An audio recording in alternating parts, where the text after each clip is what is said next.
हम है red network, हम करते हैं जन की बात। नमस्कार, मैं हूं योगेश चक्रवर्ती और आप देख रहे हैं रेड नेटवर्क। बिहार में विधानसभा चुनाव के लिए चुनाव आयोग ने गाइडलाइंस जारी कर दिए हैं और चुनाव आयोग के इस गाइडलाइन के बाद साफ हो गया है कि बिहार में इस बार पहले की तरह चुनाव नहीं होंगे, पहले की तरह प्रत्याशी प्रचार नहीं कर पाएंगे और ना ही बड़ी बड़ी जनसभा कर पाएंगे। मतलब वर्चुअल ही सब कुछ होगा।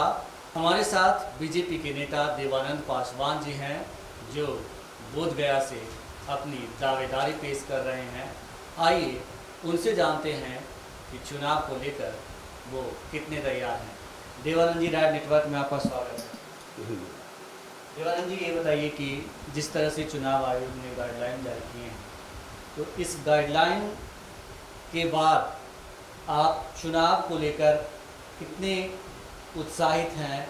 आप खुद एक प्रत्याशी के तौर पे कह रहे हैं कि हम चुनाव लड़ने वाले हैं या लड़ेंगे, ये नहीं बोलूँगा।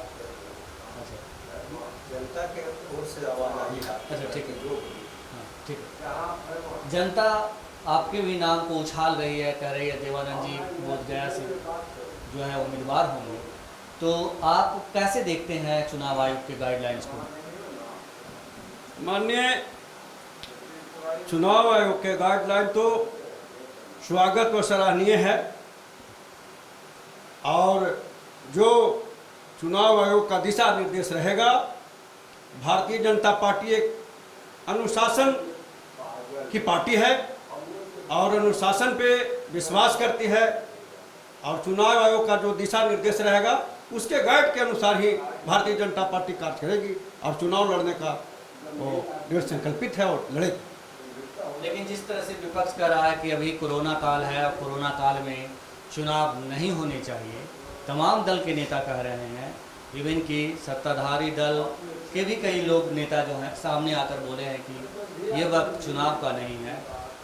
आपकी पार्टी ही सिर्फ चुनाव की हिमायती है, तो आप कैसे देखते हैं इसको कि मतलब चुनाव सचमुच अभी होने का टाइम नहीं हो? देखा जाए ऐसा है कि कोरोना काल अभी कोई निश्चित नहीं हो पा रहा है कि कोरोना कब समाप्त होगी, तो अब इसके वजह से समय भी पूरा हो रहा है। तो समय पूरा हो रहा है तो निश्चित रूप से हम लोग चाहेंगे कि वह समय पर ही चुनाव हो ताकि समय के अंदर ही सारा कार्य जो है सो बिहार का पुनः सरकार बने हम लोगों का। इसी उद्देश्य से हम लोग देख रहे हैं कि भाई समय से ही सारा कार्य हो ताकि कोरोना तो अब कोरोना है तो कोरोना को भगाया नहीं जा सकता है, कोरोना से लड़ाई लड़ा जा सकता है, उसका परहेज किया जा सकता है और सावधानी बरती जा सकती है। अब कोरोना सब दिन नहीं समाप्त होगा तो क्या चुनाव नहीं होगा?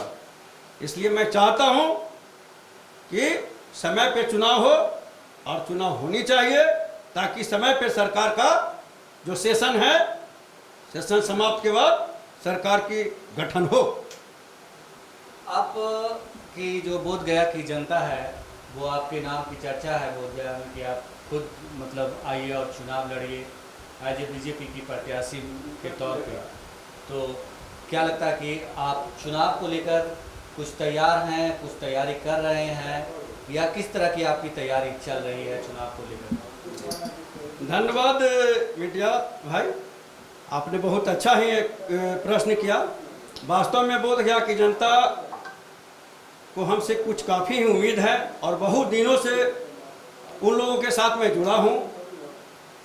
2000 से लेकर 2005 तक प्रमुख का प्रतिनिधि भी मैं रहा हूँ बोधगया का और बहुत ही तरीके से मैं काम का निपटारा किया था और जनता के बीच में, बोधगया विधानसभा की जनता के बीच में एक भाईचारगी का मैंने निभाने का काम किया हूँ।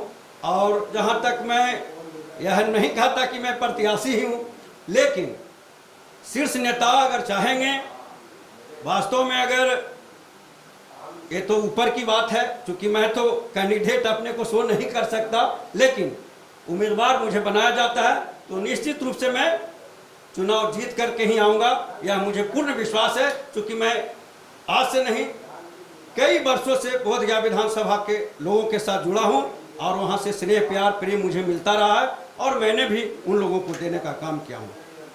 देवानंद जी, ये बताएं कि जिस तरह से कहा जा रहा है कि जो चुनाव होगा आगामी विधानसभा का, वो बहुत ही कांटे की टक्कर होगी एनडीए और महागठबंधन के बीच में। आप कैसे देखते हैं? आप एनडीए को कहाँ देखते हैं और महागठबंधन को कहाँ देखते हैं? ऐसा कुछ है नहीं। एक सारी बिहार की जनता देख रही है कि कहीं कोई भारतीय जनता पार्टी के सामने पार्टी कोई है ही नहीं। वो अपने मन से मिठू मिठा कोई बनते रहे, उससे कोई मतलब नहीं है। और पुनः मैं बताता हूं कि इस बार अगले जो सरकार हम लोगों का बना है उससे काफ़ी बहुमत से सरकार बिहार में बनने जा रही है। क्योंकि जनता की आवाज़ हम लोग भी देख रहे हैं और पूरे क्षेत्र और इलाकों में जब घूमते हैं तो सारे लोगों से हम लोग को मुलाकात जब होती है, मुखातिब होते हैं, तो अपनी बात को लोगों ने रखता है। और मुझे नहीं लगता है कि कोई हम लोग के बीच में पार्टी की टक्कर की लड़ाई होगी। ये बताएं कि नीतीश जी को लेकर लोगों में कहते हैं कि बहुत नाराजगी है। आपकी पार्टी जो है नीतीश जी के नेतृत्व में चुनाव लड़ने का ऐलान कर चुकी है। क्या लगता है कि इसका खामियाजा भुगतना पड़ेगा?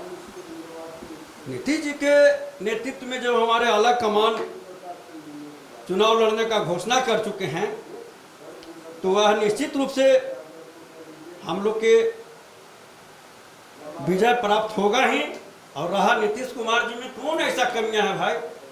नीतीश कुमार जी इस पूरे बिहार की जनता को नई नई दिशाओं का काम दिया है, नई दिशा में कार्य करने का काम किया है।